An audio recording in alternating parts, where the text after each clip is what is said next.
Hello students, good morning. Online class में आपका स्वागत है। देखिए, हम चैप्टर नंबर 3 पढ़ रहे हैं और ये चैप्टर जो है इसका नाम आप लोगों को याद हो गया होगा। ये है मानव जनन एज ए ह्यूमन रिप्रोडक्शन। ये जो चैप्टर है इसमें हम पहला टॉपिक पढ़ चुके हैं जिसका नाम है नर जनन तंत्र। इसके बाद हमने दूसरा टॉपिक पढ़ा, उसका नाम था मादा जनन तंत्र। अब हम तीसरा टॉपिक पढ़ रहे हैं जिसको युग्मक जनन कहा जाता है।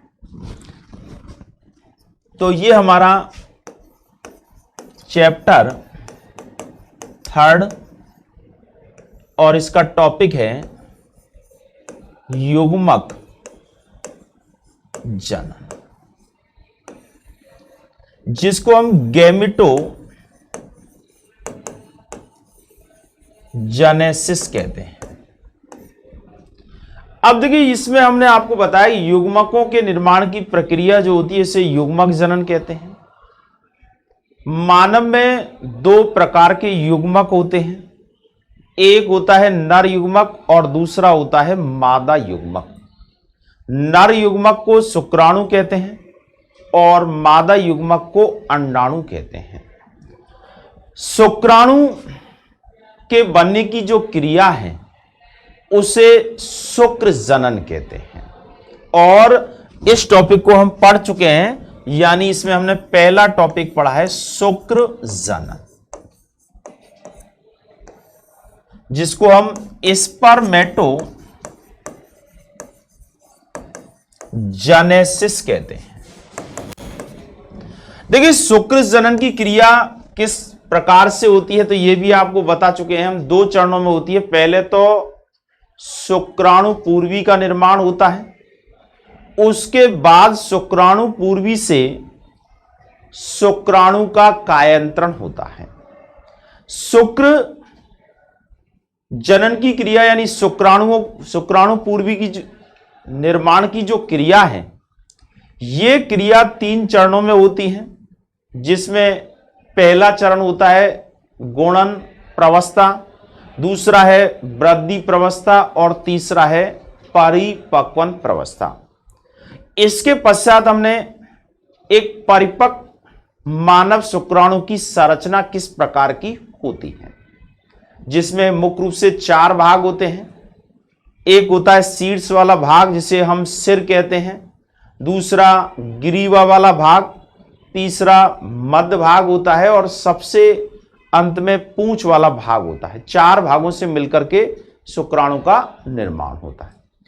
अब देखिए, इसका दूसरा जो युग्मक जनन है या यूं कह सकते हैं शुक्र जनन की क्रिया को हम पढ़ चुके हैं। अब आता है दूसरा भाग अंड जनन।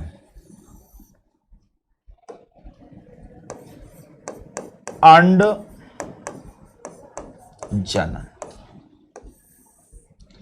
इस अंड जनन को ऊजेनेसिस कहते हैं। ऊजेनेसिस, अंड जनन। अब देखिए, अंड जनन की क्रिया का मतलब होता है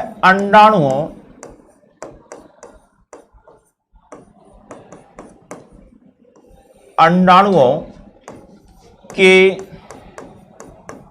निर्माण की क्रिया को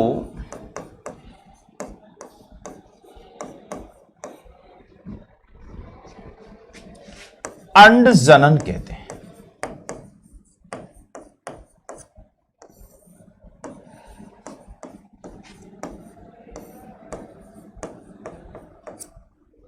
ये जो अंड जनन की क्रिया है, ये क्रिया होती है अंडाशय के अंदर, और मादा प्राणी के शरीर के अंदर अंडाशयों की संख्या 1 जोड़ी होती है और इनके अंदर अंड जनन की क्रिया चलती रहती है।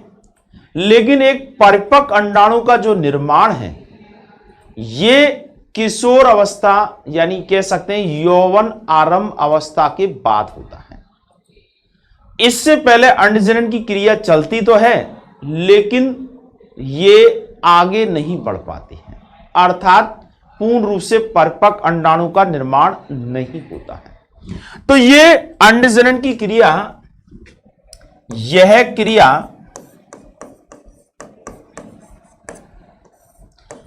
मादा प्राणी के अंडाशय, मादा प्राणी के अंडाशय में होती है।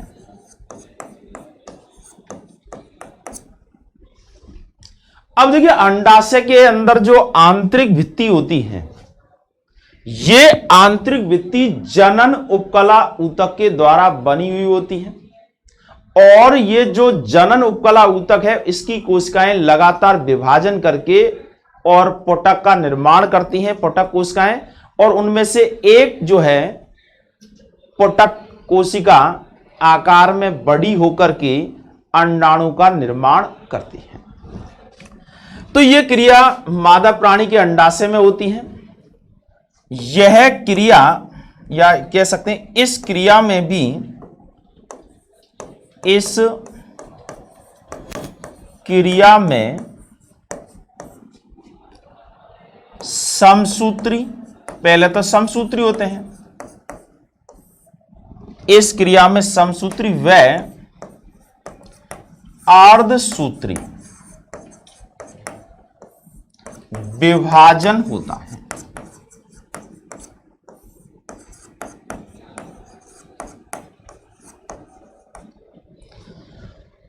इसलिए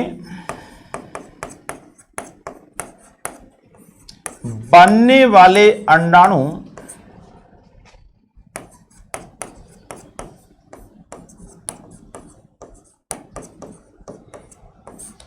अगुणित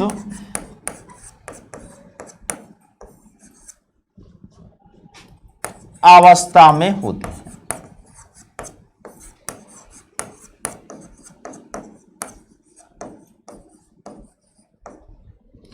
अर्थात मानव अंडाणु की जो केंद्रक वाला भाग है, इस केंद्रक में गुणसूत्रों की जो संख्या होती है ये 23 होती है, और उस 23 गुणसूत्रों में भी 22 गुणसूत्र जो होते हैं वो अगुणसूत्र होते हैं, या कह सकते हैं कि उनको हम अलिंग गुणसूत्र होते हैं, और एक इसमें लिंग गुणसूत्र होता है, और वो सदैव एक ही प्रकार का होता है, और वो है एक्स लिंग गुणसूत्र।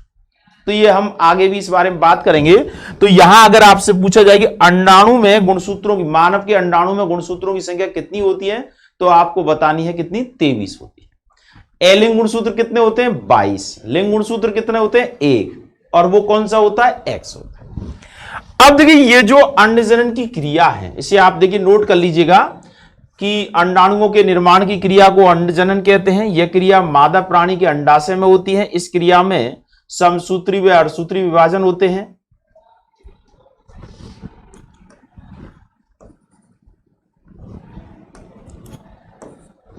और इसलिए बनने वाले अंडाणु अगुणित अवस्था में होते हैं।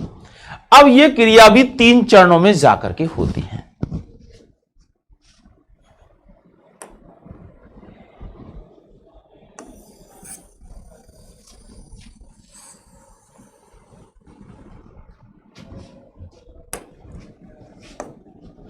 यह क्रिया 3 प्रावस्थाओं में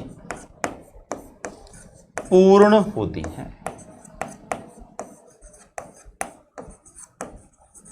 जिस प्रकार से शुक्र जनन की जो क्रिया है उसमें जो 3 प्रावस्थाएं होती हैं, उसी प्रकार से अंड जनन की क्रिया जो होती है इसमें भी 3 प्रावस्थाएं होती हैं, और फिर जाकर के अंडाणु का निर्माण होता है। अब ये 3 प्रावस्थाएं कौन कौन सी हैं? सबसे पहली है गुणन प्रावस्था,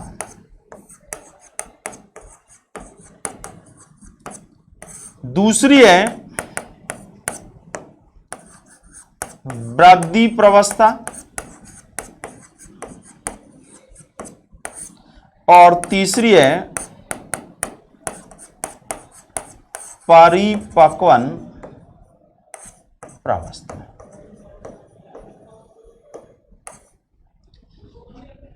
अब ये प्रावस्थाएं किस तरह से होती हैं? देखिए, ये जो क्रिया है ये अंडाशय के अंदर उपस्थित जो कह सकते हैं अंडजन्य कोशिकाएं होती हैं, जो हम आदि कोशिकाएं कह सकते हैं, जो जनन उपकला ऊतक की कोशिकाएं होती हैं, उनके द्वारा ये क्रिया प्रारंभ होती है। अब देखिए, जैसे ये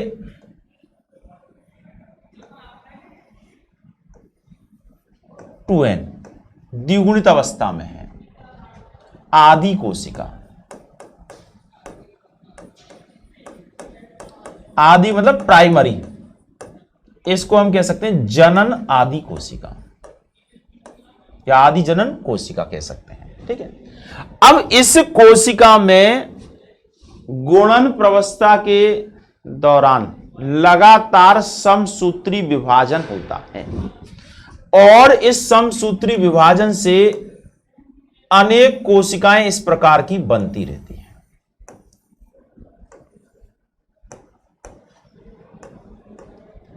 ठीक है, समसूत्री विभाजन हुआ है तो ऐसी स्थिति में गुणसूत्रों की संख्या पहले के ही समान बनी रहती है। इससे हम कहते हैं उगोनियम, उगोनिया।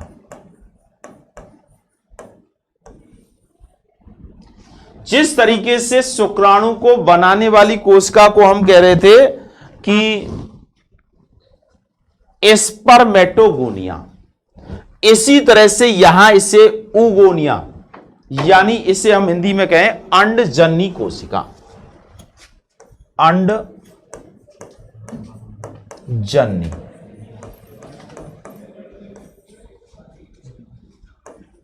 कोशिका। ठीक है, अब इस कोशिका में वृद्धि होती है, यानी इस तरह की कोशिकाओं का बनना यह कहलाता है गुणन प्रावस्था।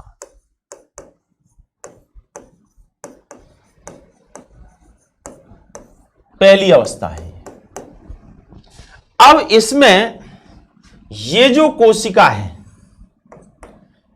ये आकार में बड़ी हो जाती है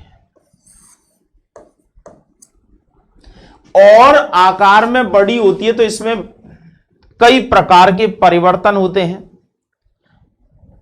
कुछ परिवर्तन ऐसे होते हैं जो पीतक के निर्माण से पहले की प्रावस्था के अंतर्गत आते हैं, अर्थात केंद्र का आकार बड़ा हो जाता है, कोशिका द्रव भी अधिक हो जाता है, प्रोटीनों का संश्लेषण हो जाता है और फिर पीतक का निर्माण हो जाता है। क्यों?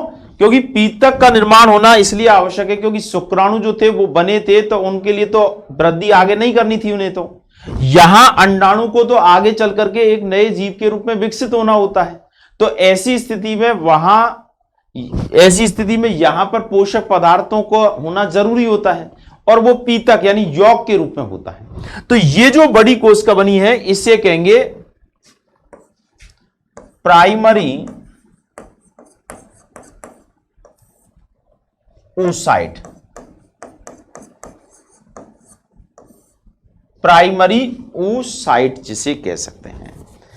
अब देखिए ये यहां से ये वृद्धि प्रावस्था लंबी होती है, जटिल होती है, इसको हम कहेंगे वृद्धि प्रावस्था।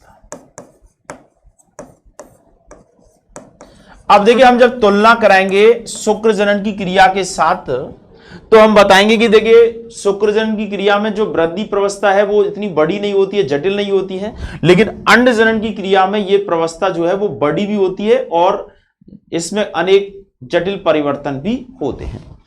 अब देखिए इसके बाद इसमें प्रथम परिपक्वन विभाजन होता है, परिपक्वन विभाजन। इसमें होता है अर्धसूत्री फर्स्ट और इस अर्धसूत्री फर्स्ट में क्या होता है कि एक बड़ी कोशिका बनती है, एक छोटी बनती है, यानी एक के अंदर कोशिका द्रव्य ज्यादा होता है, एक के अंदर कम होता है। असमान कोशिका द्रव का विभाजन होता है यहां पर। तो ये देखिए, एक तो बड़ी कोशिका बनी है और यहां ये अर्धसूत्री विभाजन हुआ इसलिए एन हो गया, और एक छोटी कोशिका बनती है, यानी असमान कोशिका द्रव का विभाजन होता है। अब देखिए, ये जो कोशिका बनी है इससे हम कहेंगे द्वितीयक, या इसे कहेंगे सेकेंडरी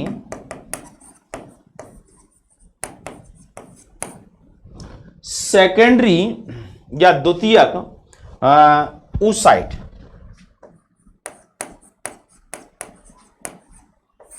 सेकेंडरी oocyte हो गया।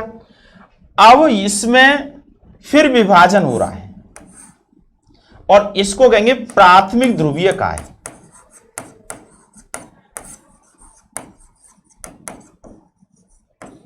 या पोलर बॉडीज कहते हैं इसे, प्राइमरी पोलर बॉडीज। अब इसमें दोबारा से विभाजन हो रहा है, यानी यहां अर्धसूत्री सेकंड हो रहा है दोनों में। अब यहां एक बड़ी कोशिका बन रही है और एक छोटी। इसी तरह से यहां पर भी विभाजन हो रहा है प्राथमिक ध्रुवीय काय में, और इससे दो छोटी कोशिकाएं बन रही हैं। तो इन तीनों को, यानी ये दोनों कहलाएंगे द्वितीयक ध्रुवीय काय, यानी सेकेंडरी पोलर बॉडी। ये तीनों, और ये जो है ये है अंडाणु, ओवम जिसे कहें, और ये यहां जो प्रवस्था है इसे कहेंगे परिपक्वन प्रवस्था। परिपक्वन प्रवस्था। तो देखिए, इसमें आप देखें कि एक उगोनिया से एक ही अंडाणु का निर्माण हो रहा है, और साथ में तीन जो है वो ध्रुवीय काय बन रही हैं, जो कि इस अंडाणु के चारों तरफ एक प्रकार से आवरण या पोषण आदि के लिए काम में आ जाती हैं। तो यहां ये अंड जनन की क्रिया में तीन प्रवस्था हैं। पहली प्रवस्था गुणन प्रवस्था, दूसरी वृद्धि प्रवस्था, और तीसरी जो है ये है परिपक्वन प्रवस्था। तीन प्रवस्थाओं में जाकर के और ये कार्य जो है वो संपन्न होता है। अब देखिए, इस के अंदर आप इसे दूसरे तरीके से डायग्राम के माध्यम से भी देख सकते हैं।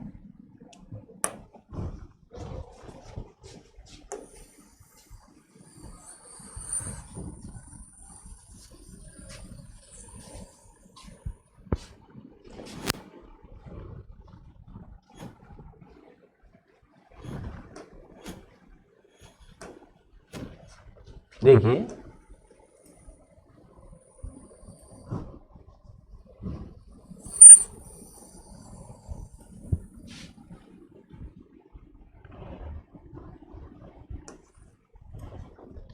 अब देखिए,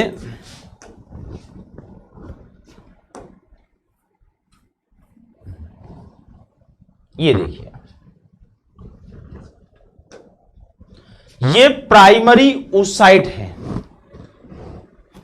और इस प्राइमरी oocyte से यहां ये प्राइमरी oocyte कमिंग, ये है कमिंग मैच्योरेशन, यानी परिपक्व अवस्था है।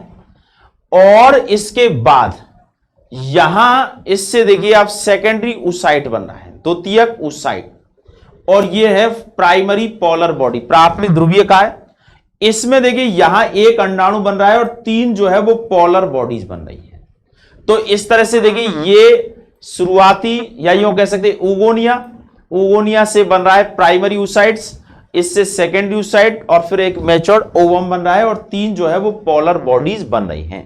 तो ये यहां इस तरह से तीन प्रवस्थाओं में जाकर के ये अंड जनन की क्रिया होती है। ठीक है, तो आज आपने अंड जनन की क्रिया के बारे में पढ़ा है। अब हम कल बताएंगे कि किस तरह से अंडाणु की संरचना होती है, किस प्रकार से ये विकसित होता है, और फिर हम अंत में शुक्र जनन और अंड जनन के बीच में तुलना कराएंगे। ठीक है, तो आज समझ में आ गया होगा, आज आपने पढ़ा है अंड जनन। आज के लिए इतना ही।